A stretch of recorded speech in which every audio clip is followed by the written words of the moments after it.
I think before we launched, everyone was just like gung ho and we were just all about getting it out there and releasing it. And then it had the reception it had and it blew up the way it did. And all of a sudden, we went from being like this brand new app to having hundreds of millions of dollars in TVL. And when that happened, I started actually getting panic attacks because having that much in TVL, it's an honor, but it's also a gigantic burden because the last thing you want to happen is your contracts to blow up or get exploited.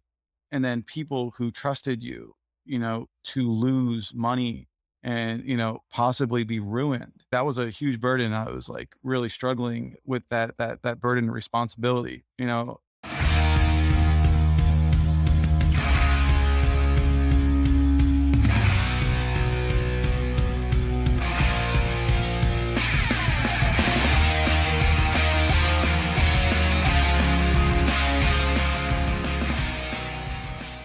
Welcome to Mission DeFi with Brad Nickel, where we explore projects in decentralized finance that are innovating and driving our mission of financial freedom forward. Thank you for listening.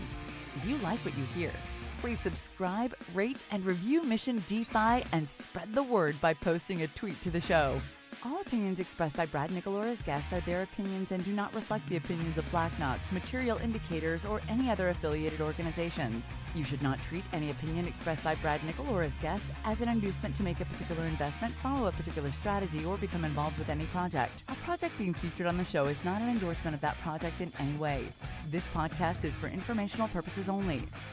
Now, here's Mission DeFi with Brad Nickel.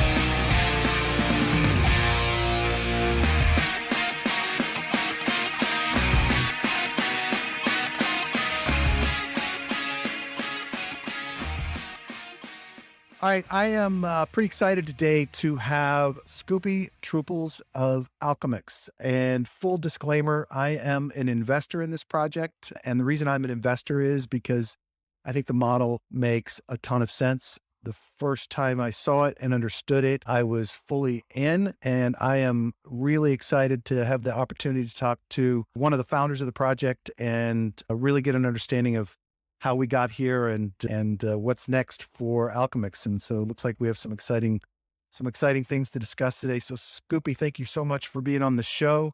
If you could kind of give us a little bit of an introduction and tell us a little bit about yourself and how you ended up in crypto, and we'll take it from there. Yeah, thanks for having me on, Brad. So I'm Scupy Trooples, co-founder of Alchemix. So I'll tell you guys a little bit about my story. So before I got into crypto, I was in the educational sector for around like 10 years and I wasn't a coder at all. And, when I got like really, really into the crypto space in 2016, 2017, I was like, became something I was like obsessed with and I couldn't stop thinking about it. And then when I started playing around with like dApps, like CryptoKitties being my first, and then played around with some other like kind of early projects in 2018 as well. Like I would just, go to bed thinking like, I want to do this.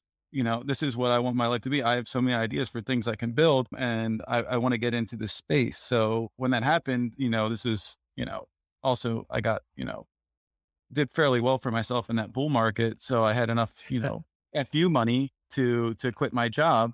And then I did that. And then I enrolled in a coding boot camp and got my skills up, mainly a front end developer. I do contribute a little bit on the Solidity side, but like I don't write a whole bunch, but I can read it, proof it, write tests for it and things like that. And, and over that time, as I was learning it, I was just hanging out in like crypto discords.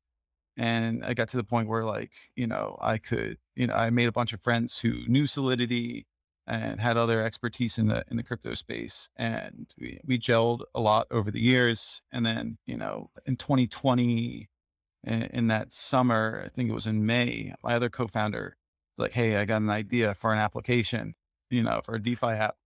And he told me about it. And I thought, yeah, that kind of sounds dumb, but I'll work with you anyway, because I've been wanting to move on from kind of doing Web 2 stuff to doing Web 3. And this will be a great project for me to, learn how to build a front end and get better at Solidity and stuff like that. And so I did. And then after like kind of working on it and looking at it and thinking about it for a few more weeks after I said yes, I was like, oh, wow, this is actually a really good idea. How did he pitch it to you? What was did he give you like a 30-second elevator pitch or just, He told me about it and I like, was it like, hey, I want to do Yeah. self-paying loans? Well, it wasn't self-paying loans at the time. That came through the iterative process of development. Oh, okay. Because I mean, we started in May, but we didn't release until February. Right? And the original vision for Alchemix was that somebody would lock up stablecoin, choose like a time period between like 10 and 100 days. Then they would get a kind of secondary token immediately upon lockup, and then their stable coins would be put into yield aggregators. And then the interest from those yield aggregators would go towards buying this token off the market. So therefore, it would end up kind of being like a yield derivative. As we were developing this, we kind of came across, the MEV problem of people doing sandwich attacks. And we also did a lot of economic modeling and realized that, you know, the idea might not work. So we went back to the drawing board, and in the process of it, we kind of came across the idea and the model for Alchemix. So, so this brilliant idea just kind of evolved out of the other idea, which sounded a little complex to me just out of the gate. And then was it kind of like, holy crap, this, I mean, cause when you say that to people, their first thing is, yeah, bullshit, this isn't possible. And then when you explain how it works, they're like, oh my God, that's brilliant. Was that how it was for you guys? Where you were like, oh, okay, this thing's really got legs. This could be huge. Yeah, when we were doing the original idea, it took me a few weeks to really kind of like have that idea gel in my mind. I think this is good. And then, like I said, we did a lot of digging and modeling, and we realized the idea wasn't good. So we went back to the drawing board. And then when the idea for Alchemix came up, it was just sort of like this eureka moment, like, oh my God, like we could legitimately be a top 10 DeFi project. Yep. And before, I was hoping like the original idea, like we could be, you know, we would be maybe like a niche or boutique DeFi thing that would be cute and fun, and that might end up, making us a decent amount of money and being a really cool app in on itself, but it might not like scale and grow to be something that like, Alchemix has become. So when, the idea came our way, I was just like enthused, and I was like, Nice. yeah, we have to do this. Yeah, that's awesome. Well, and real quick, I wanted to backtrack when you talked about that you're not necessarily a full-blown Solidity developer, but I think it's one of the things that's important for people to understand is there are so many opportunities in this space. And, people think, oh my God, I've got to go learn how to be a Solidity developer. But there are so many important pieces of the puzzles here that being a front-end developer is also something in need. So I think I just wanted to capture that before we moved on, because I thought that was an interesting part of your story. Yeah, like, I mean, it's one of those things where like I originally learned front end development JavaScript as sort of like a gateway to get to Solidity, because Solidity shares a lot of syntax similarities with JavaScript. Right. And it was like, planning to grow into it. And I have been. I don't feel like good enough or comfortable enough to actually write code that handles, hundreds of millions of dollars in value. But I do feel like, since I can write unit tests and I can, read the code, it's I can contribute to the project that way. And also, since I'm literate in Solidity, like I don't need the developers to explain all the various functions that are necessary to integrate into the front end. I can just read it like, oh, this is what I need to do. Cool. Right. And so it takes a little pressure off them to kind of help me build the front end. So when you realized that this idea could be potentially a really huge idea, was it also a little bit overwhelming to kind of go, oh, wait a minute, I'm excited. This could be big. This has a lot of potential. And at the same time, oh crap, this could be really big. We're going to have to deal with something really big. Or were you guys just kind of gung-ho all in from the beginning? So, I think before we launched, everyone was just like gung-ho, and we were just all about getting it out there and releasing it. And then it had the reception it had, and it blew up the way it did. And all of a sudden we went from being like this brand new app to having hundreds of millions of dollars in TVL. And when that happened, I started actually getting panic attacks because having that much in TVL, it's an honor, but it's also a gigantic burden, because the last thing you want to happen is your contracts to blow up or get exploited. And then people who trusted you to lose money and, possibly be ruined. That was a huge burden. I was like really struggling with that burden and responsibility. Thankfully I was able to reach out to other people in the space, some white hat hackers saw my distress and they looked at our contracts in more detail and then assured me that they didn't think that it was exploitable. They didn't say it was bug free or anything like that. And we have found a couple minor bugs, but nothing that could end up resulting in, anybody losing funds or anything like that. That gave you a bit of relief. Yeah, it did give me a huge relief when, some of the people from Yearn like spec'd out our code and they're like, oh yeah, it looks pretty good. Don't worry about it. With that, like I definitely felt like a lot of weight was off my shoulders. And then every single week that passes by where we haven't, blown up and lost any users' funds allows me to sleep a little bit better at night. That's incredible. I can't even imagine that stress. I mean, I really can't. From the perspective of just having all of those people kind of depending on you, I'm sure that's incredible stress. The other cool thing out of that kind of story is people recognizing what you were kind of going through because they've probably been through it and reaching out to you and really kind of giving you the assurance and just stepping up in the community and helping you out. That's one of the things I love most about this community is how often people are helping each other out to avoid problems or secure things. It's just amazing. There's a couple people that were really, really supportive. And without them, I probably would have had a mental breakdown. It was our Xerox Maki from Sushi and also Tracheopteryx from Yearn. They were kind of like my counsel for a little while. It helped me kind of get through some stuff. And, and even to this day, I can go to them whenever I have an issue or, I need guidance or advice. And it's really nice to know that other people in the space have your back. Like a lot of people have reached out and, and the developer community is kind of tight knit and I think everybody kind of has each other's backs. That's something I really like about, being in Ethereum. Yeah, it's incredible. I'm amazed. Every story I hear like that, I get excited about it. And I interviewed Maki for the show and was just totally blown away by kind of, there's just people you meet that you just feel like you get this impression, this is just a good person. And he wants to make sure that, people in the community are growing and building and doing better. So we dove straight into kind of what the experience was like, which is awesome. But we should probably tell people who may not be fully into DeFi and what Alchemix is.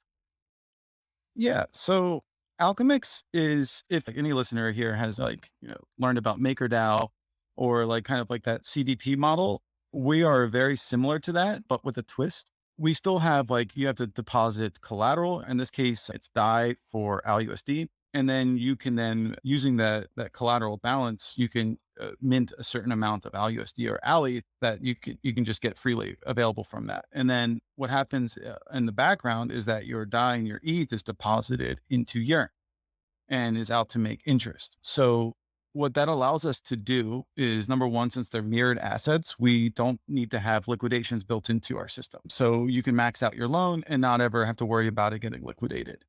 So it brings a little bit of peace of mind to users. And a lot of times if somebody goes into a CD platform, they might only borrow 20 or 30% of their allowance anyway, because they're worried about liquidations. Sure. So what we can do is, let people take max loans and not have to worry about, being liquidated. And the second thing is, since we put it in Yearn, it allows us to not charge any interest on users.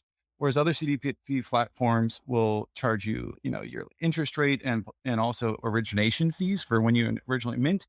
We don't have to do that because all the yield that we get from, these yield aggregators like Yearn goes towards repaying your own debt. So your debt goes down over time, but at the same time, those debt repayments go into a peg stability module that we call the transmuter that guarantees a 1-to-1 conversion with DAI to ALUSD and ALI to ETH. So that way people always have a peace of mind that even if the markets, are skewing away, they're undervalued at the markets and stuff like that, they can always go and get completely, backed and be 1-to-1. It's an awesome model. And the way I talk to people that are not in crypto about it is I just say, look, it's a collateralized loan that you don't ever have to make a payment on, that pays itself because the funds that you put up as collateral are invested, and you can take half of those funds out as an Alchemix token, and then you can utilize that to buy whatever you want. So if you Exactly. you want to buy a $60,000 Tesla, You deposit $120,000 and you can go buy your Tesla immediately and know that you will never make a payment on that vehicle and you'll be getting your money back. So that's how I kind of describe it. The key thing here is a lot of people ask, like, why would I do that? Why wouldn't I just spend $60,000 on a Tesla and put the other 60,000 in DeFi? And the answer is that, like, if you did that, you would only have $60,000, earning yield. Whereas in Alchemix, you would have the entire $120,000 earning yield for you. The larger principal, therefore the loan repayment, or like the amount of time, like the interest would take to pay it off would be a lot shorter than if you were to do it the other way around. And that allows you to save and spend at the same time. And I think that's actually a really powerful thing psychologically. Like, I don't want to sell my crypto. I don't want to get out of DeFi. I want to stay in there, as much as possible. But at the same time, like, with all these riches that, we have experienced in this last bull run, people, should treat themselves and should, increase their quality of living. And we allow you to, keep all your stuff in crypto and cash out at the same time. And I think that's really cool and really powerful. Yeah. And I think people also need to realize that as brilliant as they think they are because of the bull run, they aren't necessarily going to gain the same returns that they thought they may have done before with that 60,000 if they went ahead and spent the 60,000, right? The other thing I like to give the example of is the level, the lack of risk. So one of the examples I give to people kind of in the startup tech world where I'm from is, imagine you want to become a angel investor or start a firm of some kind for investing, right? Well, if you have 20 million and you want to make sure that you're risk-free on that, you put 20 million in, you take 10 million out, you invest and take as much risk as you want to in the startups that you're investing in. If you get your 1 out of 10 big hit and you make a ton of money on it, great. But if you don't, you still have your $20 million, right? And so I just like to make years later, you'll get that back. Exactly. And this takes time, right? I mean, this is not, you're not putting this into some yield farm with, 1200% APY. So it takes time for that to earn back, but it's a solid, safe way for people to be able to utilize their money. And I like the idea of telling people that as well, that they don't have to give up the crypto they have, right? It's a great way to get a return.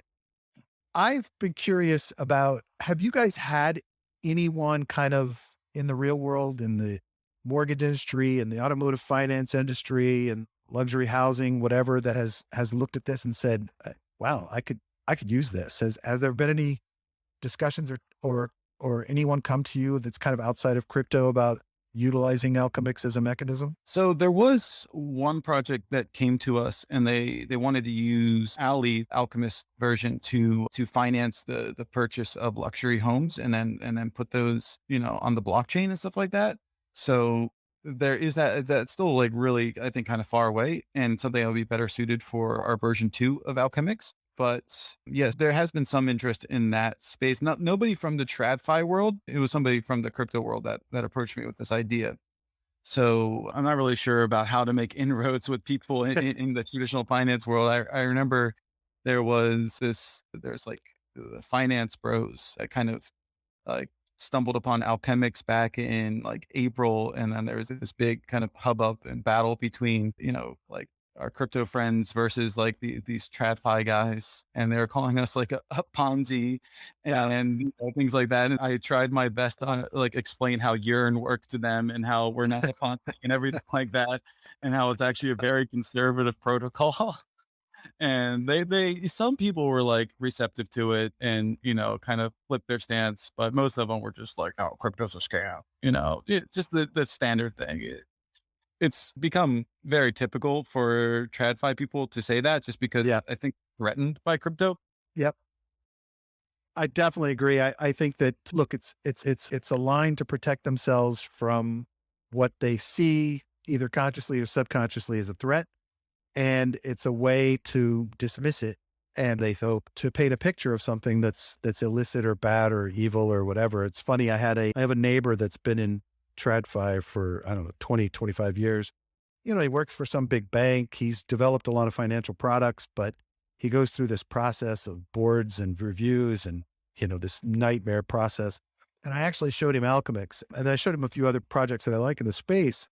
And I said, the really cool thing about this is that a lot of these projects are building blocks of code that you could use to build almost any financial product you imagine, and you don't have to get anybody's approval. It was funny because until I said that, he was so, it's a scam. Everybody hates crypto, blah, blah, blah. And then after that, I got a call like 2 days later saying, well, what would I have to do to get involved with this? So I think there's a real opportunity here for people to turn. I don't think their belief in the scam is too religious yet. So I think we have an opportunity to incentivize people to want to get involved. We'll see what happens. If not, then they'll just be watching us pass them by.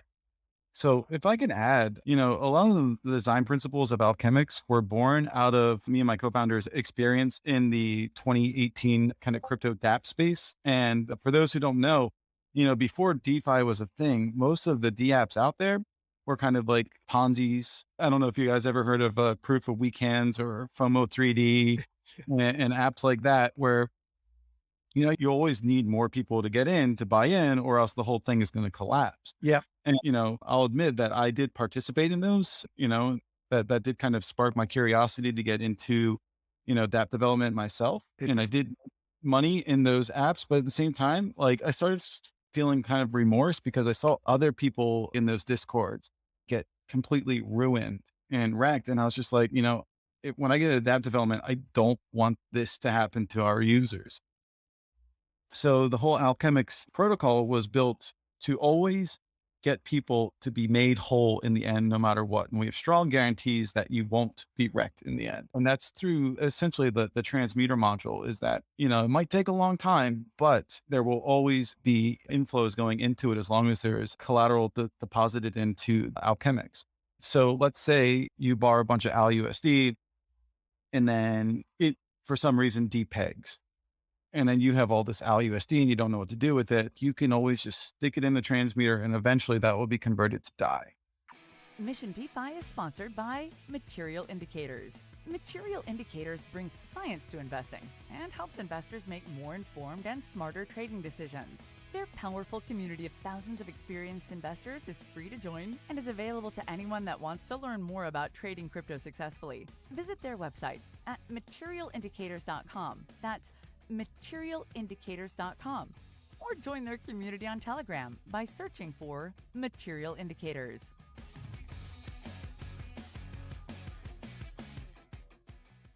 So no matter what, even if like you borrow ALUSD and then you say, you know what, I'm going to speculate on some NFTs and some shit coins or whatever, and then those get robbed or they turn into like terrible investments, you just have to wait a few years and then you're going to get your money back.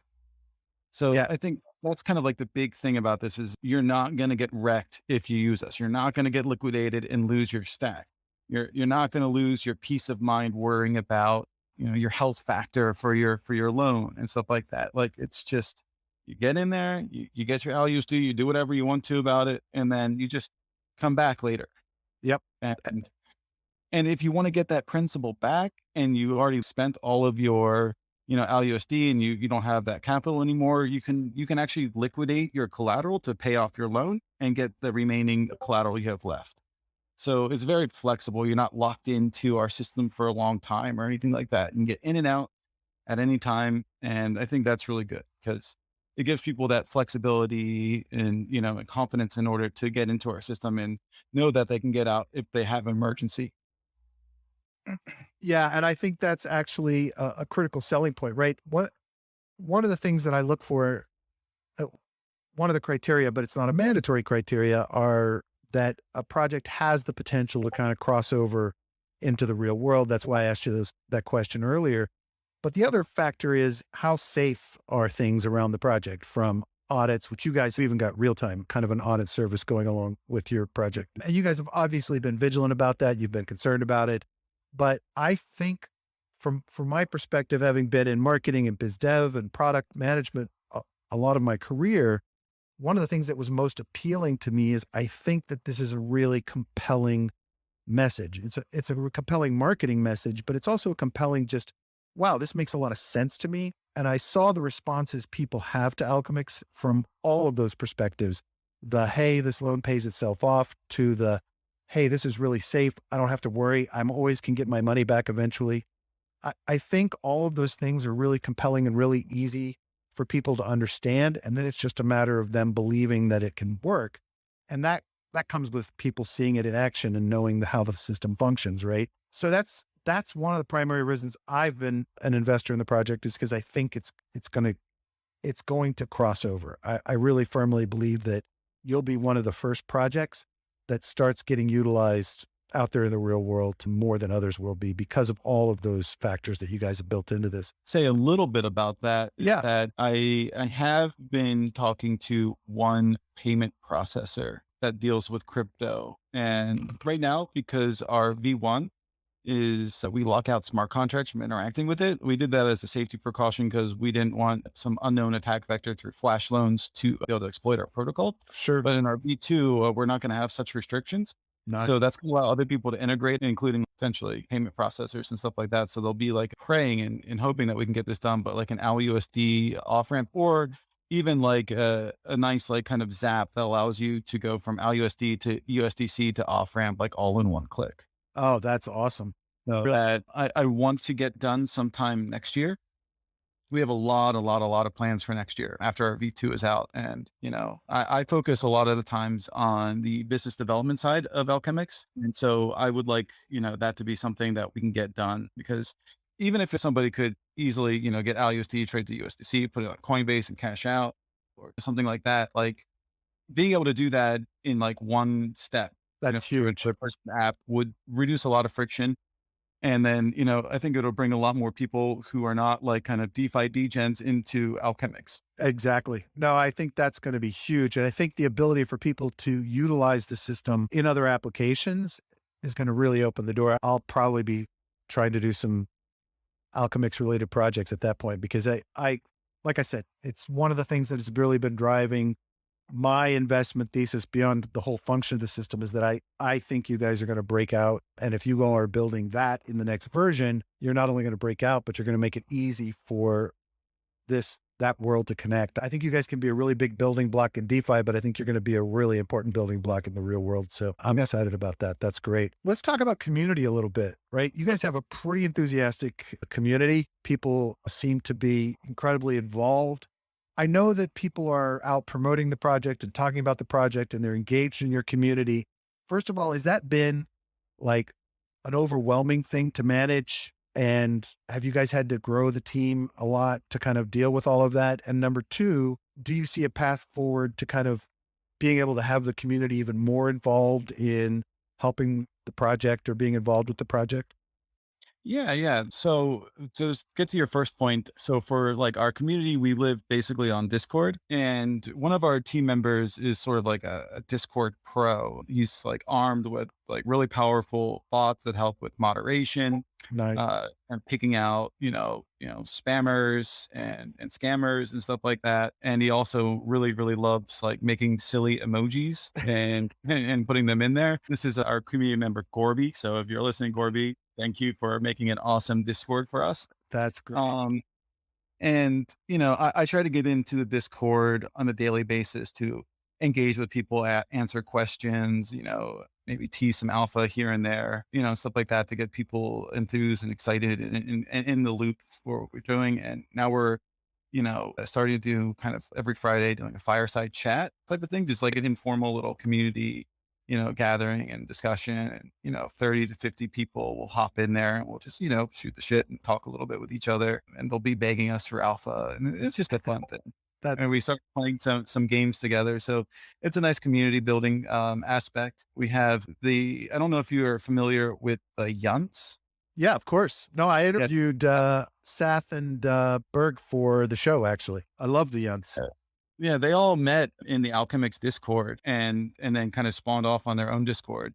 And to kind of tribute to them, because they're like into everything. Oh, like man, it's everything. We have our degen room, which we call degenerate yunting, and that's where you go in the Alchemix Discord to talk about anything crypto, anything degen, whether it's NFTs or other DeFi projects and stuff like that. So that's a fun place for our community to gather. They phrased it as you guys couldn't take them anymore, so you made another room for them because they were driving everybody nuts. We actually had to make like a serious room in the beginning because general was just like so like crazy that like newcomers were like, this chat's moving too fast and it's all over the place. Can we like get a more focused discussion? It's like, all right, let's make a serious channel. When I saw the serious channel there, I thought, where the hell did that come from? Why did they have a serious channel? Now I get it. That makes sense. Yes. I mean, we have a somewhat lax policy in our Discord where we really don't want to ban anyone because we think that anybody who's in our Discord is probably using our product Right. and they might have a financial interest in Alchemix and our governance token and stuff like that. So like if this concerns their money, we don't want to ban them and then for them to not have access to this information. So like the worst thing we'll do to you, I mean, if you you're spamming people in DMs and promoting scams, we'll outright ban you. But if you're being a nuisance, what'll happen? We'll just mute you. So that way you can still see everything that's going on, but you're not going to be a detriment to the community. That's good. And that's actually something I'd never thought about before is that might not be the best behaved, still need to know what's going on with the project. So I think that's a great approach. I had never thought about the fact that muting was a better solution there. And let me get to the other point in your question is to bring more people in the community in. I think recently we've seen, basically up until like a couple months ago, I was the only one writing governance proposals.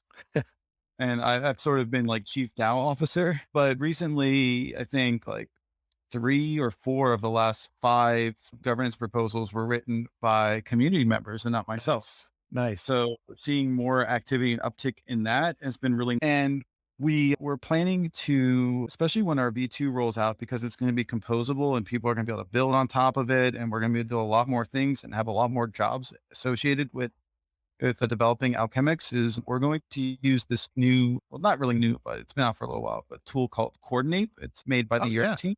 Yeah, that's a great product. And we want to bring in, people who can do community development stuff for onboarding people into the DAO. We want to onboard front-end developers to make like data dashboards, alternative front ends, and also Solidity coders who can make add-ons, modules, and maybe even get into starting to write like strategies for earning yield and stuff like that into V2.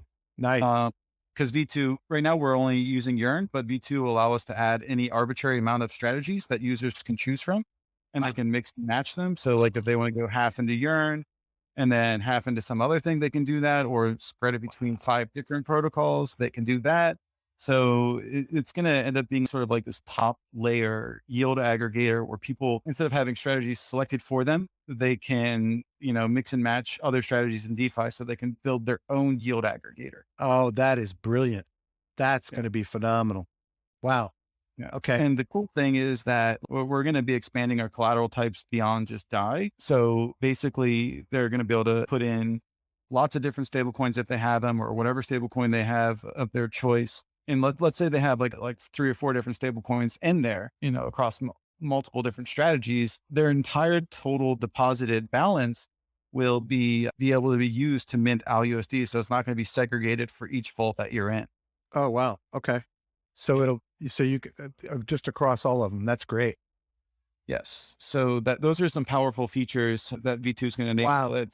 That flexibility is going to let, people, manage their risk in the way that's best for them. That's fantastic. I'm going to put this out to after your big V2 announcement on Friday. So do you want to kind of climb through what's coming and what the roadmap's going to be like? We can climb into some of the details after that hits. Yeah.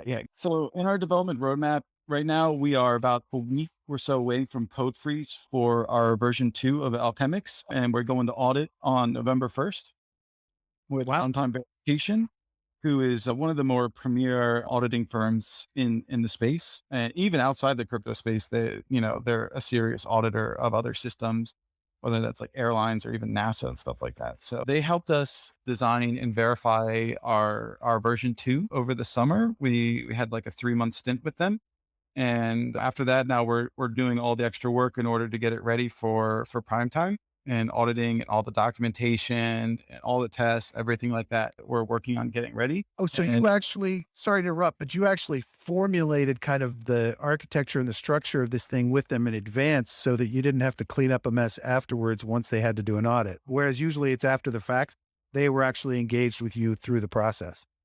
Yeah, and we're doing some kind of new things, and I think that might that code that's actually quite innovative. And when you do new things, like there's a lot of dangers, and Sure. if all involved in it, and having RV like runtime verification kind of validate our models, it went a long way to like giving us confidence in what we're doing.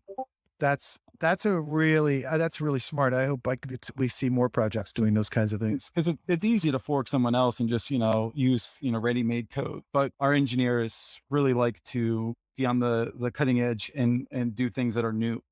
It doesn't excite them to fork someone else and modify their contract. They want to make their own stuff. If every project in crypto was a fork and a copy paste, then nothing's going to evolve and get better and better, right? So I think that's a really great move. And I love that you had people involved from the beginning, kind of observing and gaming out what the potential was of what you were trying to do so that you didn't have to solve the problems afterwards. Yeah. So what we're going to do with our roadmap then is after we go into the code freeze, shortly thereafter, the audit process is going to take 6 to 8 weeks.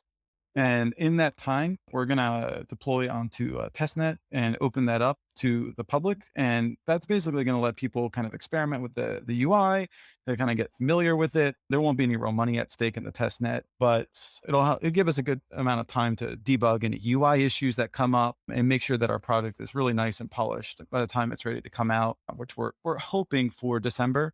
But again, it's really up to, how the audit process goes. Sure, sure. And what they find and what they decide you guys have to fix. Yeah, that's great though. That I'm sure everyone will be happy that it's being secured and tested and you're making sure things are good, but can't wait The to new UI is really sick. dive. So, yes. How many folks on the team writing code right now? So we have 4 Solidity developers, 2 front-end developers, well, actually 2 full-time front-end developers. That's me and another member, and then part-time one as well. We have our, community guy, Gorby, who does the Discord and a couple other kind of like ALCX security things for us and some data aggregation as well. And we also have our graphic designer and artist and marketing guy, Snape, who has been making a lot of our quality content. All right, let's go back to what's coming because it sounds like there's exciting things coming. Yeah. So like I was talking about earlier, V2, the major, innovations of that are multiple strategies, multiple collateral types. And the other one is delegated credit. So what you can do is like when you deposit your collateral into Alchemix, then you can, take out, you have a credit line, you can take it out for yourself. But with delegated credit, you can delegate that to another contractor or to another person. And that's going to enable a lot of different use cases and a lot of extensibility for when people want to build on top of Alchemix as well. Nice. Yeah, I can see that, right? So you're saying that somebody could build something that connects directly to it, people deposit their collateral, and then it goes invests in another project automatically into, say, a liquidity pool or a yield farm or bonding or something else. Yes, exactly. And we'll talk about some of the modules that this can introduce. And the next is, that we also touch upon this is strategy. So we can add any arbitrary number of strategies to any of the collaterals that we have. So that way, you can sort of like build your own yield aggregator for Alchemix. So, whether you want to do like the maximum yield strategy and just kind of chase whatever is the hottest thing at the moment, you can do that. Or if you feel more safe, putting it into something like Aave, you can do that. So will these be opportunities that are picked and voted on by the community and then they're available in the interface, or the user will actually be able to make decisions within the interface themselves beyond what's available? Or will it be a set of things that are available? So we have to make Vault adapter contracts Okay, I figured. that handle the logic. So we're going to do our best to try to get like all the best options available. And that's why we're also going to be, trying to get more people on through Coordinate. So we can get other people writing strategies. Hopefully we can even get like the protocols who want to be integrated writing strategies for us as well. So that's kind of where we're going with that. And once like it's passed through security review and we're comfortable with the security of the contract for the Vault adapter, then we'll publish it to the, to the blockchain and put it onto the website and let people, use that as one of their new selections in Alchemix. That's exciting. If you're in there and let's say you're in one strategy and then a new one comes out, you can actually just move your funds from one strategy to another and you don't have to do anything else. It'll just be like one transaction. Okay, I want to move this, $10,000 from strategy A to strategy B. And that's it. And gas, and that's fine. So There's not going to be any messy unwinding process in that goes between that. That's fantastic. I can't wait to see that. I can't wait to use that. I'm pumped too, man. It's been a long time coming for V2, you know. I'm sure you guys have had like a 5,000 ideas, and you can only do what you can do, but it must be exciting to have it coming. We need to make sure this is as good as it can be, you know, because the V2 will be the foundation for everything we build going forward. Yeah. And so I guess I can talk about some of the modules right now that Yeah. we're Yeah. planning to make. So one of them is something called a boost user. And so the idea for this one is that somebody can deposit their stable coins into Alchemix, but then decide to forego using a CDP or getting the yield from it. In return, they'll get a token that they can put into our farms to earn ALCX. And then that yield will then be donated to the Alchemix system to enable people to have faster repaying loans. So that way, you know, we can use ALCX as a vehicle to benefit the people who are in the platform trying to get repaying loans happen for them. So Oh, that's a really cool concept. I'd love to see how the adoption is on that. this is the one I think I'm probably most excited about next is collateralized credit applications. So this is using the delegated credit function is that let's say you have a credit for ALUSD or ALI, but you don't really have any use for it at the moment. What you can do is you can put that up to like a P2P market where you can say, hey, I have this much collateral. Well, give me an offer and I'll see whether I'll lend it out to you or not. And then somebody else can say, hey, I've got these 3 NFTs and I've got 20,000 whatever coins. And if I put these up for collateral, let me borrow 10,000 out USD. I'll be borrowing at this interest rate. And if I don't pay back by a certain time, then I'm going to forfeit all my collateral to you. So you're saying people be able to kind of create an entire marketplace around the credit they have coming out of their collateral. Yes. And this will allow for you to make any lending market that you want to make. Any token that doesn't have a lending market can get one this way. Any NFT can have a lending market this way. You know, for illiquid JPEGs, you know, integrating those into DeFi is kind of hard. I mean, there's NFTX has done a really great job of tokenizing them and establishing floor prices and turning them into a format more friendly for DeFi. But this is going to generalize it and allow any NFT, any ERC20. And I'm not sure if we're going to support other token types, like, because I know there's other kind of takes on ERC20. You just have to make sure that it's safe and secure. And if it is, then we can do that. Oh my God. That just opens up. I mean, that's like a whole extension on the entire project. It seems like that's really significant. But that's one of the things about V2 that's exciting is that we see it as a building block for us to build things into the future. So, you know, as we're building out yield strategies and adding collateral types and things like that, we're going to also, you know, be able to build applications on top. And we actually want to encourage other people to build applications on top as well. So it won't be just us building. Hopefully. Yeah. Well, already just the kinds of things that you're exposed so far, I can see people really going crazy and building beyond what you're imagining probably already on this. Because essentially you're creating these financial vehicles that can be utilized in almost any way. That's pretty amazing. Wow. So I got a couple more. Yeah, go ahead. That one's still kind of got my mind flying. Let's go ahead and then I'm pretty pumped about that one as well. But next one up is that this is one that we're pretty excited because it's going to allow lots of really interesting use cases in the future, and that's stream pay. I don't know if you guys have ever used something like Sablier, but basically Sablier is a way to stream people money, and it's also used as a linear vesting contract. Oh, so it's kind of like Superfluid? Yes, basically is. Sablier is more so the Superfluid copied Sablier, but I got you. Okay. And the idea is that, you know, you say, I want to pay somebody, let's say $5,000 and I want to do that over the course of 3 months. It will basically do that second by second for the entire, you know, time. And what we can do with that is using the delegated credit function of Alchemix, you can stream your Alchemix credit to other people and other contracts, other applications. And I don't want to go too deep into it, but, you know, use your imagination for lots of things that can be built with that. Any kinds of things and subscriptions and payments of any type. That is, and you've got that credit built there. So that's accessible potentially to another contract to see that you have it. So all kinds of financial deals can be made based on having that and knowing that it's there and that it can be streamed to you on a regular basis. And since people can see that you have this credit available, there's actually going to be collateralized credit auctions. So people can say, hey, I'd like to borrow your, your credit. And they can be up for an auction format for that. So that's also going to be a module that we make for it. And wait, all of this is going to be in the version 2 release? No, these modules are going to be Coming after. later throughout the year. Okay, So cool. first things up is we get V2 out with more collaterals and more strategies. Then throughout the year, we're going to be releasing more and more modules. Nice. Okay. I was having difficulty understanding how you guys could get all of that done. So that's, and I love modularization of it. Okay, good.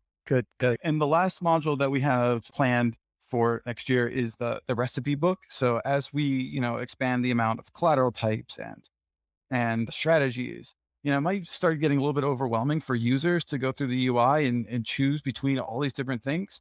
And what the recipe book will do, it'll just be like a one-click, thing. It'll turn these kind of build your own strategies into pre-made strategies. So you can just choose whichever ones you want. And we would like it so that people could publish their own strategies. We don't, it's still early. We don't know if we can do that or not. But yeah, that was the first question I was going to ask is would I be able to save my strategy and let other people use it? Mission DeFi is sponsored by Material Indicators. Material Indicators brings science to investing and helps investors make more informed and smarter trading decisions. Their powerful community of thousands of experienced investors is free to join and is available to anyone that wants to learn more about trading crypto successfully. Visit their website at materialindicators.com. That's materialindicators.com. Or join their community on Telegram by searching for Material Indicators.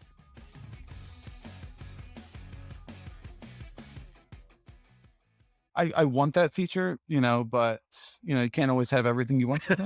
We'll see. We'll see if we can do it or not. Yeah, that was the first thing that came to mind because I could see a marketplace for that as well, right? Not a market, not like somebody's buying it, but people can have bragging rights and they can exactly put strategy and things like that. That could be strategy or whatever. And then projects that want to get more attention for what they're doing or more liquidity into their project could publish recipes and make those available as well to kind of encourage people to take part in it. Yeah. Mm-hmm. Okay. That's great. I hope you can get that one. That would be very cool. Yeah. So those are some of the other additional applications we're going to be making on top of Alchemix. And now I'm going to talk a little bit about the Alchemix and how we plan to decentralize. So it's going to be progressive decentralization, is something that we really care about. Right now we have a community dev and multi-sig and time lock wallet that has the administration functions for Alchemix. And then we use snapshot voting to, get authorization to do things with it. And, that it's working and it's fine, but it also assumes that, that there's a trust assumption there. Right. And, the ethos of crypto is, don't trust, verify. And we feel very strongly about that. We've been into crypto for a long time. We're not newcomers. So, we're more kind of crypto anarchists at heart. So we would like to move towards a more decentralized system. And so step one is that we're going to, instead of having, the multi-sig confirm these transactions, we're going to leave it up to SafeSnap. So what we'll do is we'll build a transaction into SafeSnap. And then after the vote passes on Snapshot, it will get executed autonomously. Oh, wow. So there won't be any trust assumptions after a vote is out, whether it be executed or not. It'll be up on chain. This is going to be executed. And then after the voting period's up, and if it's a yes vote, it'll be executed. If it's no, then it will be discarded.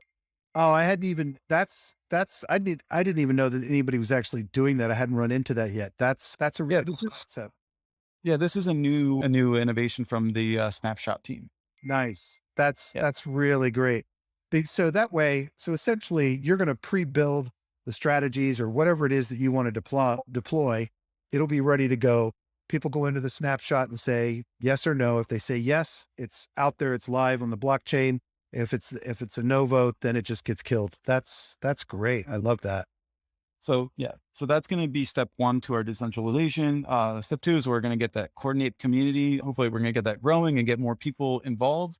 And I've spread the riches around to our the builders in the community and the contributors in the community. That's something I think you know, right now, like the only people who are, really earning, via Alchemix are liquidity providers in our farms, but I'd like to extend that to builders as well.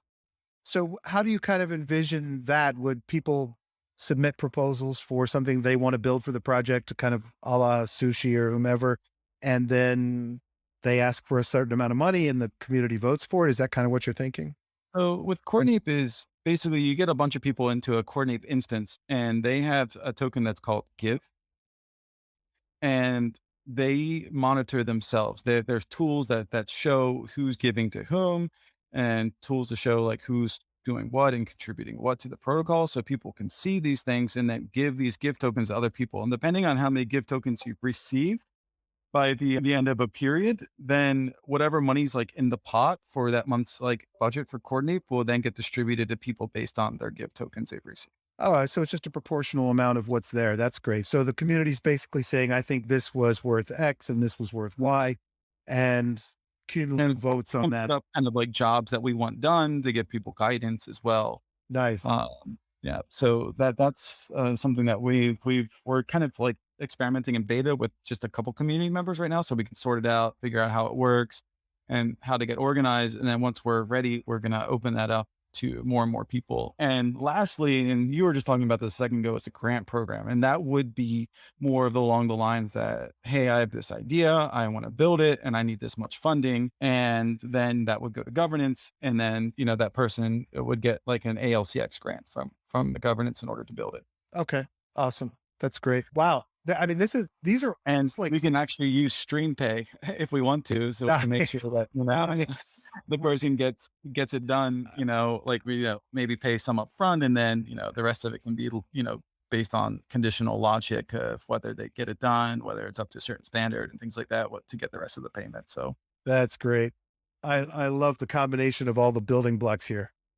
yes, it's all coming together. The vision is coming together. This is all pretty major. I mean, are you envisioning, I know there's more to talk about here, but are you kind of envisioning that all of this starts coming out after the V2 release and you start implementing each of these pieces? Do you kind of have a phased approach to it? Yeah, like we really want 2022 to be our year of growth.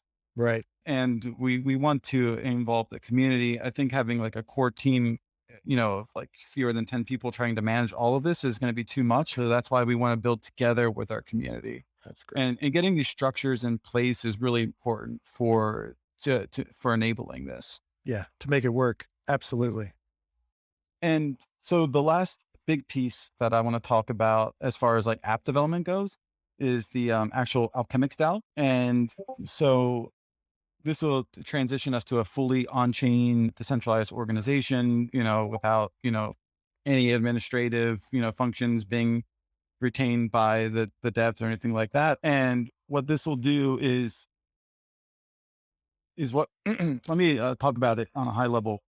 So first of all is that if you deposit ALCX into it, it gives you governance rights, it gives you voting power, but it also entitles you to a share of the revenue from the protocol. So instead of, just getting inflationary ALCX as your only reward for being in Alchemix, it'll start, we'll start sharing the profit that we make with the community. And one cool thing about this is that with Olympus Pro, which is a new partnership that we started with Olympus DAO, we will be taking our LP tokens and that we're earning from it and staking them. And a number of our LP tokens get additional rewards other than ALCX. Like for example, the Eat Sushi SLP tokens or Eat Alchemix Sushi LP tokens, they also get sushi. Our ALUSD 3 curve tokens, they also get C curve and convex tokens. D4 saddle token pool, they also get FXS, Tribe, Liquidity tokens, and ALCX. So the idea is that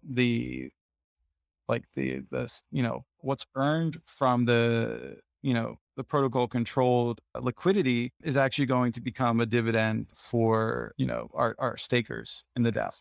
Nice. That's So great. it won't just be completely dependent on the yield that we generate. Yeah. I'm obviously a staker in the protocol, and that sounds very exciting to me personally. But I also think that like if you are staking and you're benefiting from the, staking and stuff like that and getting all these rewards, that you should have something at stake. Nice. And so like I've really liked the Aave security module. which is if you're staking Aave and their security module, you get Aave rewards for doing it. But there's a catch. If there's a kind of like a negative event that causes losses in the protocol, what'll happen is that there'll be a governance vote with Aave, stakers, and they will vote whether or not to slash themselves to make the protocol whole again. Huh. And I think this is one of those things where, like, if there's a no vote, then it's going to, actually harm the token holders more than a yes vote would. That's interesting. It would ultimately be up to the ALCX stakers in the DAO whether they want to, slash themselves for the good of the protocol or not. Good behaviors from it and, positive behaviors. But ultimately, this is, kind of one of those things of decentralization is that the control comes out of our hand. We're not going to slash you. You guys are going to slash yourselves. Right. And hopefully, guard us from ever having that situation. But black swans do happen. That's what, Of course. Yeah. And look, what I think is important here is there's a big difference between Alchemix and Olympus and other projects where the community is so engaged and so knowledgeable about what you guys are doing that I think that kind of behavioral system is actually going to be welcomed, right? Whether or not it's ever needed, but to know that you probably have a group of users and a group of investors and stakers that actually get it, that to me is a big difference in this project with other projects. Yeah. Our community is very smart. And a lot of times when I'm not sure about what to do, or if there's not like consensus among the core developers, like a lot of times we consult the community, and get their feedback about things, because there are a lot of smart people and people with different perspectives. And I think it's good to, especially since they're so smart, I think it's really good to consider. Was it was it Alchemix that had a snapshot up the other day where it was kind of like you guys couldn't decide internally, but you kind of just put out everybody's opinions and let the protocol vote, or was I working at it? Yeah. And so we were kind of internally, we were debating whether or not we want to release ALBTC before version 2 comes out, and that got rejected. But the community, no, just wait till V2 is out. And, I abstained from voting in that because I didn't want my influence to be a part of it. So, and we just, as a part of being a DAO, we had to accept the results of whatever happens. And then it also means it's easier for the team because it's like, hey, we're not rejecting your idea, whoever proposed it, it's the community who did. So just live with it. Yeah. And I was glad to see, I voted that way as well. And I was glad to see the community did, but because I think it was smart. And I think that speaks to what you were just talking about, that the community is pretty smart about what should be done. So yeah, the other parts of the Alchemix DAO is that, this will be fully on-chain, decentralized execution, like on-chain execution. So, a lot of those trusts, assumptions will go away and it'll just be all on-chain. And the DAO is also going to be gamified in a way. And a lot of this is kind of inspired by Curve and the V Curve model and how that kind of gamified the economics of being a DAO stakeholder. Right. And while I think that their model is really, really cool and, it's inspired in some of my ideas as well. There's one thing I don't like about it is that it if you want to get maximum power, you have to vote, like lock up your curve for 4 years. Right. And then your voting power and, the dividends you get from being a V curve holder, they linearly decay over the course of that 4 years. So if you want to maximize your earning potential and your governance power, you have to continually relock that curve to the maximum 4 years. And what that does is kind of makes you a prisoner of the system. Right. Right. And I don't like that. No, I don't that aspect of it. So, but we do like the idea of like rewarding time and commitment in the DAO. And so the system that we're envisioning is that upon staking in ALCX in the DAO, you'll start earning a resource called materia points. And materia points they're just like an entry in the ledger. They're not a token or anything like that. And if you so choose to use those materia points, you can boost your vote in the DAO. So let's say you have like 1,000 ALCX in there, and then you have like, maybe like, a couple thousand materia points. You could use all of those on a vote that you really care about, that it might be like neck and neck, and, boost your vote by the amount of materia points you have. Okay. So you can utilize those by vote, right? So you can increase your voting power because you feel passionately about a particular issue. And that rewards it. You've been in the DAO longer, you get more materia points, because you've accrued them over time. But alternatively, if governance isn't your thing, you don't really care, or like, you notice that most of the boats are passing, by a wide margin, and you're not going to get much utility out of these materia points, you can convert your materia points to an ERC20 token called a materia shard. And then a materia shard is not going to be usable for boosting your votes, but it will have a function very much like kind of like locked V curve does, where it boosts your yield in various farming pools. And the idea is that you would burn the materia shard tokens on whichever farm you're staking in, and then that would give you a boost to your yield in that farm. Wow. Okay. Yes. So that way, time commitment in the DAO, they can get rewards for doing so. And if, let's say, you're in the DAO, but you're not a liquidity provider, those are ERC20 tokens. You can sell those on the market. And since they do impact and have economic value through the staking system or the farming system, like you can sell those. And so that'll be extra yield in one form or another for the users of our platform. That's brilliant. So there's 3 kind of rewards for participation that a user can choose based on kind of their preference and their involvement. Mm-hmm. That's awesome. Yeah, we have an idea, and this will be like a later DAO development. It's being built with this in mind, is that you'll be able to have like a character, an NFT character in the DAO that you can spend these materia points on, and maybe also ALCX on, in order to get like gear and swag for them.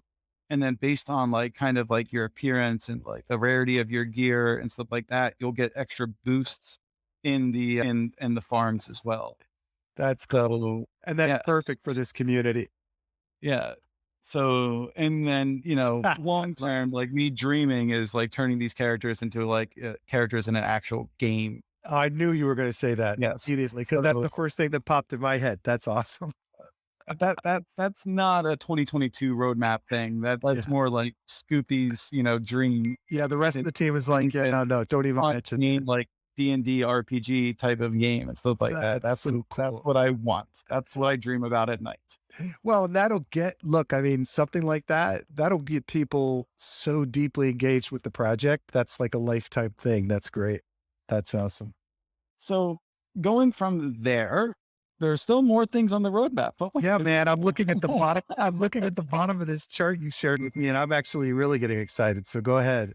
Okay. So, being on Ethereum mainnet, I love it.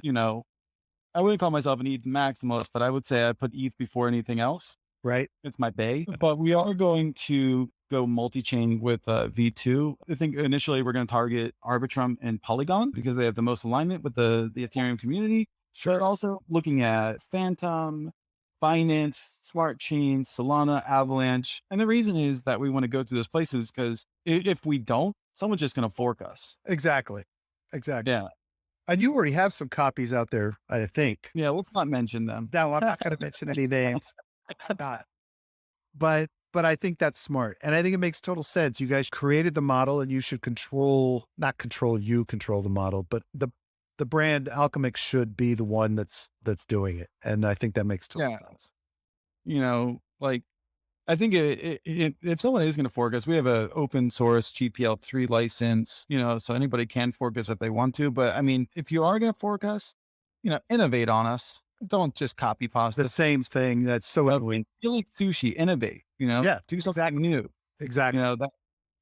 Build community, really get into it, don't just, copy us and fork us for a cash grab. Exactly. And that's what a lot of it is. And look, the nice thing to know is that you won't get, when people just copy like that, they're not going to get the community and the dedication to a project that you guys get, right? Or that other projects that operate like you do. They're just going to get the guys who want a quick score, and they're going to be, dead a year later. So I don't think you've lost anything by people doing it. And I think that when your brand comes into those worlds, people will gravitate over because they'll see what's already happening in the community. Plus, your existing community is going to be excited. So there was one fork that's actually like VC backed, and they pitched VC something completely else. And then when they released on mainnet, it was just a copy pasta about Alchemix. It's like, oh my God, that's hilarious. So they got money for one thing, and then they just said, we can't build it, so we're going to copy Alchemix. And that's crazy. Yeah. Wow. Yeah, it was, and in fact, some of our investors actually invested in them and then like denounced them, on public channels because of what they did. Like, so yeah, that Yeah, was kind that's an awkward moment for you guys. Mission DeFi is sponsored by Material Indicators. Material Indicators brings science to investing and helps investors make more informed and smarter trading decisions. Their powerful community of thousands of experienced investors is free to join and is available to anyone that wants to learn more about trading crypto successfully. Visit their website at materialindicators.com. That's materialindicators.com. Or join their community on Telegram by searching for Material Indicators.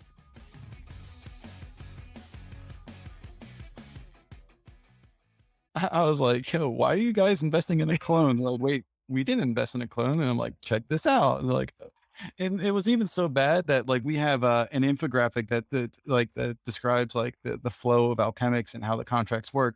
And they even like, they just reskinned and copy Mm. pasted that infographic too. And so I posted the meme of like, Peter Parker, Spider-Man, like, putting the glasses on, and it posted that. And then that blew up on Twitter and it's like, all right, put a nail in the coffin. They're done. All right. That's awesome. That's great. And that's such a good example of the bad side of things here. But the good news is you guys are going to be there. So more chains.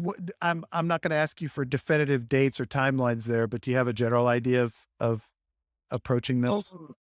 So basically, in order for us to deploy on another chain, it needs to have, stable coins that we feel comfortable with, Right. and also yield aggregators or, places where we source yield that we're comfortable with. Sure. And, going with, urine clone number 500 is something that we might not want to do. Right. But, so vetting those out and making sure that all the Lego bricks that we need to build our application are there and vetting them for their security. And, and part of that is also time in the market as well. If they've been around for like, 6 months and without incident, we'll feel a lot better than, some brand new yield aggregator that just came out. Yeah. Because, how many times do you wake up to see, oh yeah, some, side chain yield aggregator got hacked again. Like I feel like that's almost a daily occurrence at this point. Yeah. So we have to be very careful about that.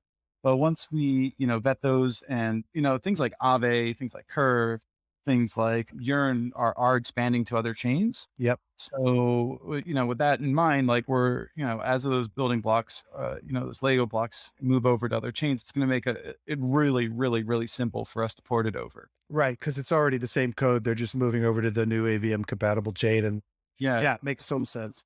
Essentially the only difference there'll be is just, contract addresses. Yeah, exactly. I have a lot of engagement in the Polygon space. I think you're going to find it. I think you'll find obviously the big projects that are moving in there available to you, but I think you'll also find good partners. There's some really good teams over there doing some good stuff. So Yep. Let me get to the last point because Yeah. I've been talking to me too like forever, and this will conclude it, and we can talk about other things after that. Is that we're going to be adding new synthetics to Alchemix. Yeah. So right now we have ALUSD, ALE. Next up is ALBTC, but we're not going to stop with ALBTC. We're going to be introducing a number of other AL assets in our ecosystem. And we'll probably be targeting ones that have like kind of yield built into, I'm not promising that these will be the ones, but look at something like sushi. They have X sushi. So that's Yeah. some like really, really easy way for us to plug in and earn, yield for, the AL assets in the Alchemix system. So think about tokens like that. But I don't know if you've been paying attention to the Tokamak React Core event. I have been looking in on it occasionally, but I haven't even taken the time to completely understand what they're doing. So I'd love for you to talk about that. And you had 2 or 3 questions about it on Twitter today when I said I was going to interview you. Yeah. So what they've done is like they have this liquidity provisioning protocol where they have a number of assets like an ETH and USDC, and then those are going to be ready to be deployed with other assets to make markets in DEXs. And so if you have a reactor in Tokamak, what happens is like somebody can basically single site liquidity, provisioning in Tokamak. And then Tokamak, through its various systems will then deploy the other side of their capital to then be market makers in DeFi. Wow. So like you put in ALCX and then, token voters will then basically direct where the liquidity goes. And, depending on the amount of votes, that's the amount of liquidity that will be allocated to that other token. So let's say Alchemix takes a big lion's share of it. We might be able to get like $10 million worth of ETH matched with $10 million worth of Alchemix. That's amazing. And that's kind of like, gamified through a decentralized process of people, voting on, different reactors. And Alchemix, we finished second in the core event and the top Nice. 5 get reactors. So we got a reactor. All that stuff will be coming out in the upcoming weeks. And the thing is, like, what was really cool is there was like 40 different like protocols that were up for vote in this core event. And there was like liquid voting. So like at any point you could switch your vote or buy more token, stake it and contribute it. And so it was just like a horse race. It was crazy. There was an insane amount of engagement.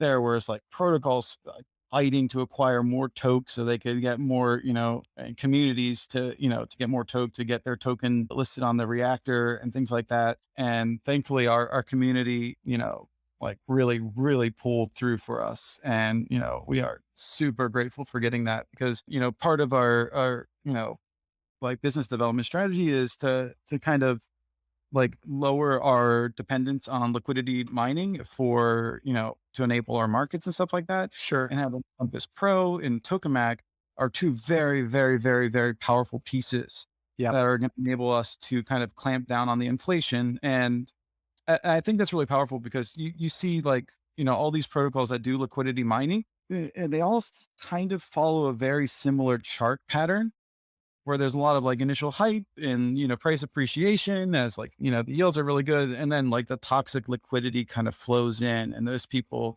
farm and dump and farm and dump and farm and dump. And you see this kind of like long, like tail, like, depreciation in the price and a cup and handle form until finally like the emissions are low enough and then it takes off again. Right. And kind of want to accelerate through that process and having, both Olympus Pro and Tokamak is going to start routing out the toxic liquidity in the ecosystem and, and also getting us to, reduce our inflation as well. So that way, hopefully we can, let market forces, take their, do their thing and, demand start to outstrip supply. And, hopefully that'll turn into, price appreciation. Stability. Yeah. And appreciation. And it's also longevity as well. Yeah. So we can print yourself to death. Look at Yeah. Zimbabwe, Weimar Republic, Venezuela, Argentina, things like that. So Yeah. I interviewed Zeus about Olympus. It was awesome. I mean, he was just amazing describing how everything functioned. And I talked to him when we were talking about it. I said, I'm seeing more and more projects starting to be really concerned about the current liquidity models and that they really want to start stabilizing things. And so we talked a lot through exactly that. I was excited to see you guys were one of the first partners in Olympus Pro. My 2 biggest investments are Alchemix and Olympus, right? And so I was very excited to see that because I think that bodes incredibly well for the product, for the protocol. And now that you've explained kind of Tokamak, it's just great to see you guys really making a hard push on both of those. I think it's going to do amazing things for the project. I mean, the way I like to think of liquidity mining is that it's almost like a drug addiction. Like imagine you're addicted to cocaine or something like that. When you first get into cocaine, like, our uppers in general, it might jazz you up and give you lots of energy and really like kind of give you an edge. But once you get addicted to it, it's going to start wearing down on you and become a detriment to you over time. And I kind of think liquidity mining is like that. Yep. It's a great way to bootstrap growth, but if you rely on it too much, it's going to be detrimental long-term. And that's something I didn't really realize when we first launched, but seeing more and more and more things that happened, more and more markets that, that were impacted by it, it really dawned on me. And over a few months ago, this really dawned on me. It was like, we have to do something about this. And I had bought some Ohm like early on in the project's lifetime, and it was pitched to me as $1,000 stable coin. I'm like, what? This is dumb. Like, why am I paying for something that's backed by one DAI that's $1,000? But then as I dug in more and more and more, and I looked into it more and more and more, being a token holder of it, I started realizing the brilliance of it and the brilliance of protocol controlled value and stuff like that. So they won over my heart and mind. So, that's their key innovation. I think that they're actually going to save a lot of DeFi protocols through Olympus Absolutely. Pro. Like I'm really, really excited for them. And I think that it's going to bring value to Olympus DAO, but it's going to bring value to all of DeFi and all the people who believe in DeFi and who are investing in it as well. So I'm really, really excited for them and excited for all the projects who are getting on there as well. Yeah. Well, look, I mean, the current liquidity mining is, as you said, it's like a drug and it wears off. And what it does to investors is it burns them out on a project, right? It's like, okay, up and down again, up and down again. I'm done. This project's never going to be anything. Everybody, you've heard the story 1,000 times. The interesting thing of Olympus Pro is the community decided to build it while Zeus was on vacation. So I think that's even cooler for them, is that, they decided to put this thing out. But for people who haven't listened to that interview, Olympus Pro is basically bonding as a service, right? It allows projects to utilize it. And I think you're absolutely right. I think the tide is turning. So as I've been having more interviews lately, I'm having more and more conversations with people like you that are saying, we can't continue the way we're doing it. We've got to figure out better ways to stabilize price and to stabilize projects so that they can grow and we don't have this kind of burnout in the entire space. Because if we don't, DeFi ultimately won't be taken seriously, right? So I'm really encouraged by more and more of the conversations I'm having. It's great to hear. Yeah, I'm really excited for them and all the Omis out there. You're going to make it, fam. Yeah, exactly. Yeah, Exactly. I can, Well, I'm really excited about everything you just put over. let me get to one more thing. Yeah. Yeah. How I was inspired by the Tokamak event and everything like that. Oh yeah. Yeah. And screw it. Like I'm going to say, I want to copy them. So when we're listing new assets, I want to turn it into a gamified experience. Yeah. It'll be like one at a time we'll do. I don't think we can do something as ambitious as rolling out 5 all at the same time, like Tokamak did, but going through rounds every couple months and say, okay, what's the next asset going to be? And then leave that up to the community to decide. And then guess what happens? You bring in other communities from those projects who want to make sure their project is the one that gets it, right? Yep. And I think that's because when we bring in those community members, like they're going to be the ones who actually use Alchemix, or I'm liking to call it Alchemix, where, they're a long-term holder for a project, but they want to cash out. They want to do something else with their capital. And, this enables them to do that while still holding onto all their tokens that they got. So that's great. By the way, the first time I told my wife about Alchemix, I was explaining to how it works and what it functions and everything. And like a week later, she goes, when are we going to get more involved with that project with our money? What did you call it? Malcolm X? It's like, no, it's not Malcolm X. She was joking, but so that's the running joke in my family. You are actually a running joke in my family because she's always asking. I was running joke in my own family.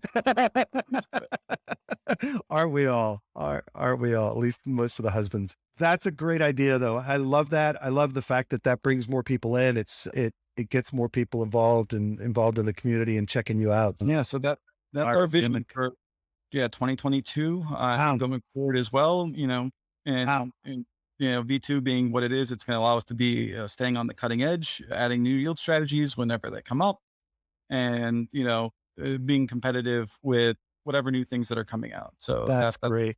One thing that we're really looking forward to, all the scaling benefits that Tokamak, Olympus Pro, and V2 are going to enable. And we're hoping that's going to, let us go into kind of like a giga expansion mode next year. I think that, I don't think there's any way you can avoid it with what you guys are launching on it.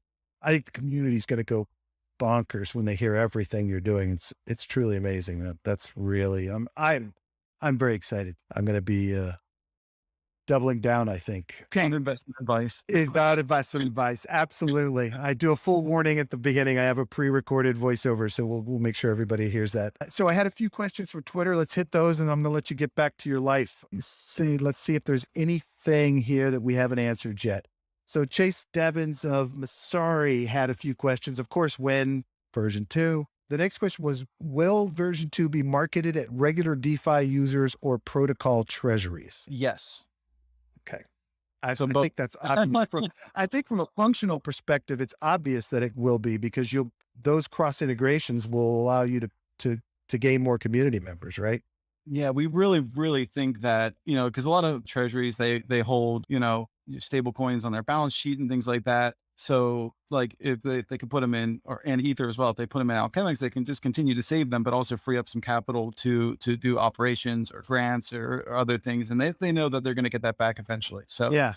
and Well, I think that's going to be powerful. Also integrating with just like, not just like protocol DAOs, but just like DAOs, like even like Moloch DAOs and things like that. yeah. They can plug into Alchemix. Like instead, like the way a Moloch DAO works right now is that, people pull capital and then they spend it over time on different proposals until it basically runs up. And then either then community, the members of the DAO replenish it with money, or the DAO just like, fulfills its mission and it's over. With this, so we'll just allow it to continually regenerate. And so like, for whatever it is, whether it's like, one that's development driven, public goods, charities, I think it'll be really, really, really powerful tool for them to, you know, sustain themselves and fund Yeah. themselves in the long I run. hadn't even thought about that use case in general with how Alchemix is now, but it does make complete sense. We can't do that right now, unfortunately, because, we restrict smart contract access. So, Right. there would have to be like Thing.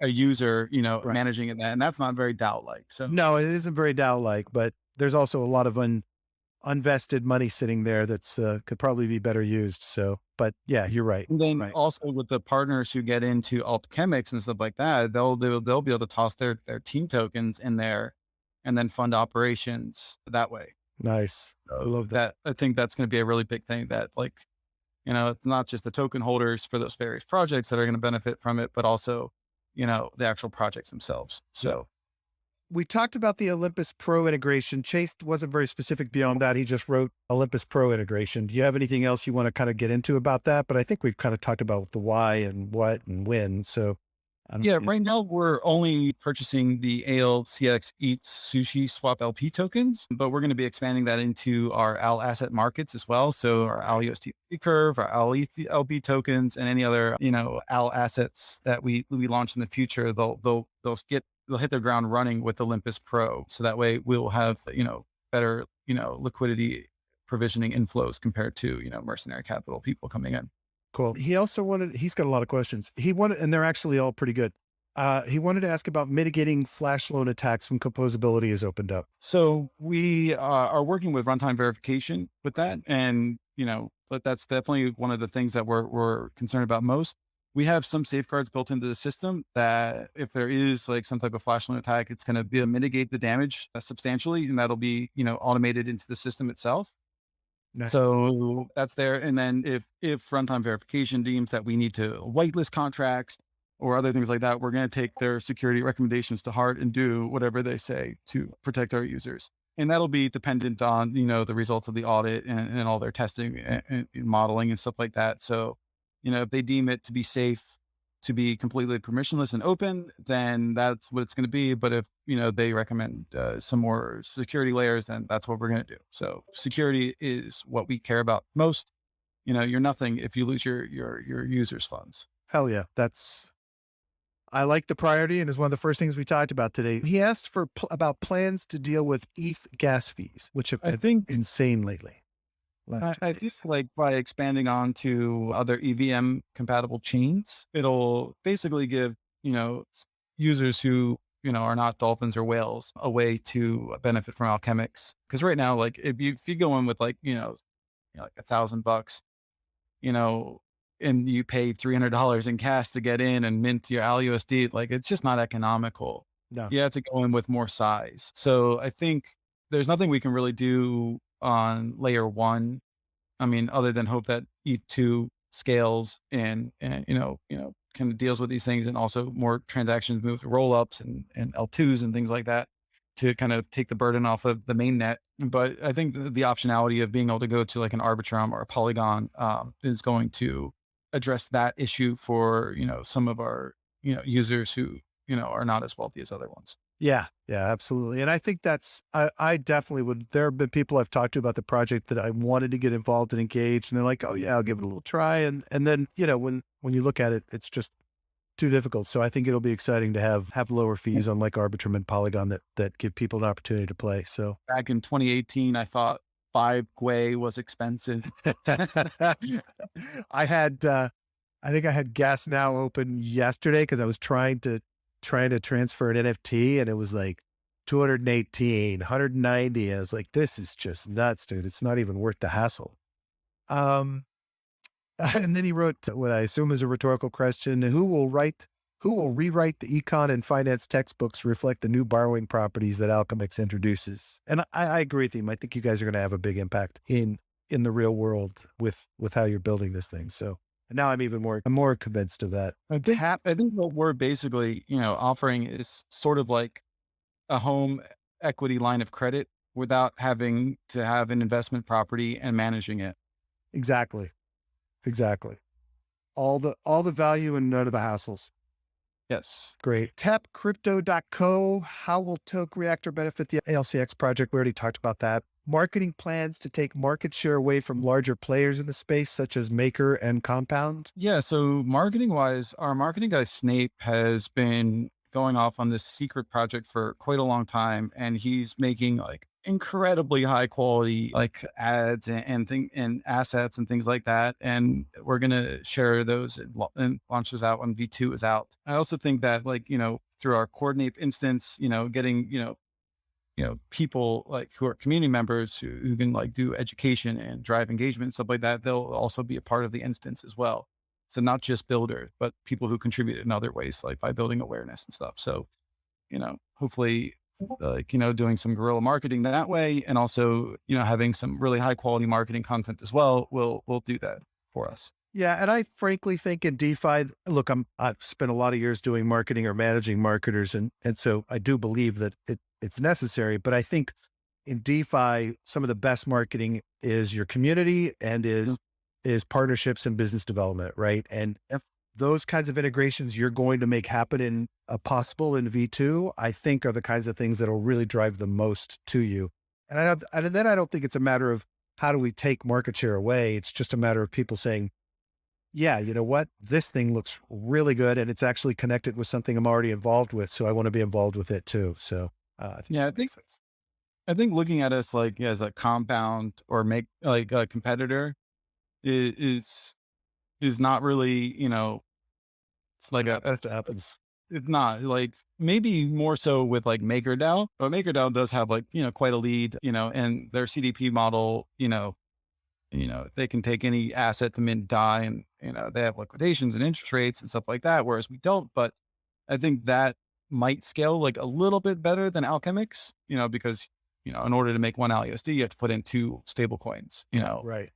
in order for that. So like our market is, very deep and very liquid. There's like, over 250 million ALUSD in circulation and a very, very, very tightly, held peg and very deep liquid markets. You can trade like 20 million ALUSD to over 20 million USDC right now. Nice. So like, those deep markets, they can facilitate all kinds of users, from funds to individuals. So we're pretty proud of that. And I think, we've been, engaging in the convex and curve bribing systems. I love that. Yes. And that's actually been really capital efficient for us because like we're spending less, we're spending the equal amount, but we're getting higher APY.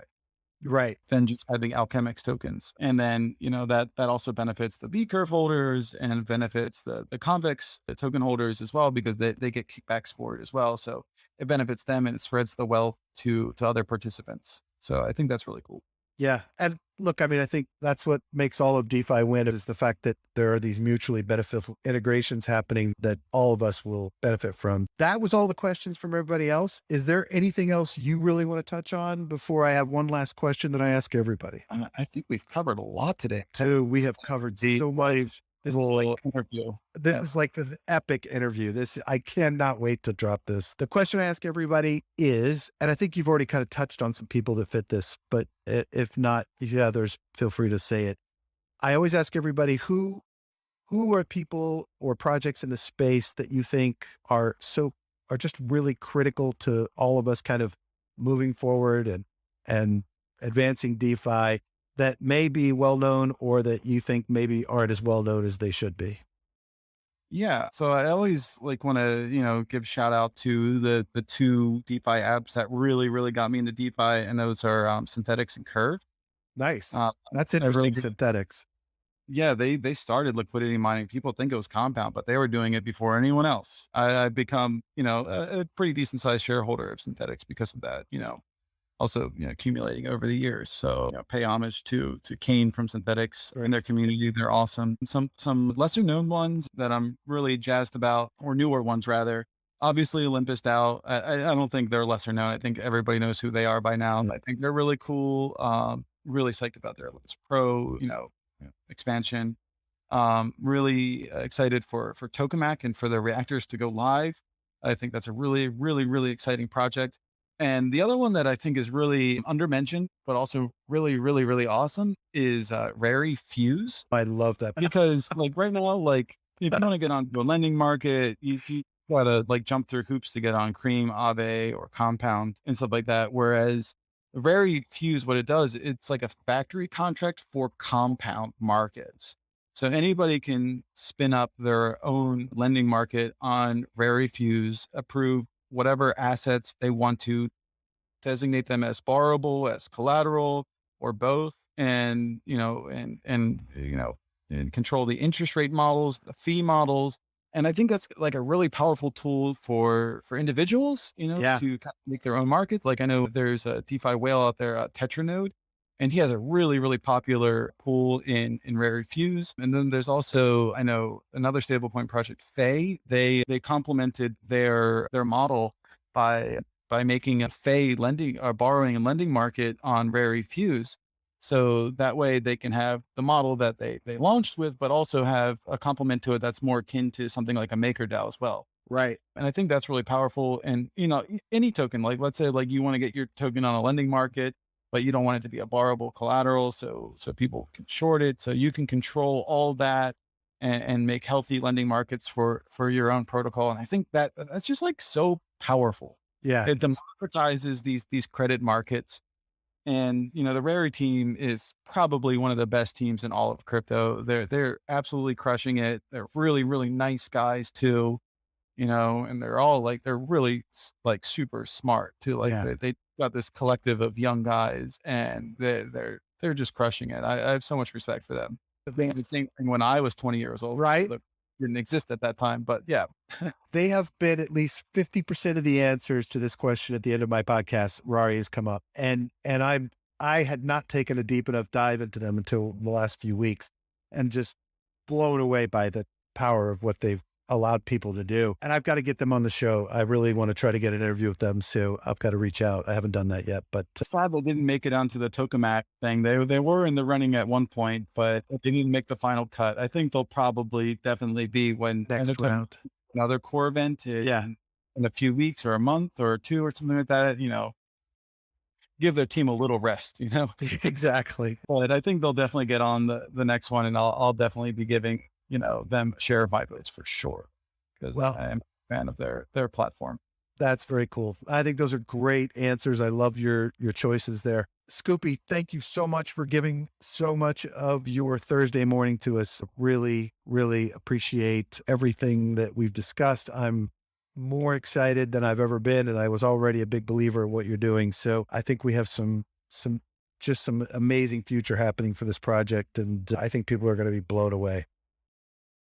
Oh yeah, I'm excited for it, and I've been close to it, and I've been just trying to contain my for now that, we're ready to publish our roadmap and we're really, really, really close to the V2 launch and stuff like that, we can finally talk about it, and I'm excited. I'm excited for our users as well. Yeah, absolutely. Well, thank you so much for your time. I appreciate it. Yeah. Thanks for having me on. This was an excellent podcast. Yeah. Thanks, man.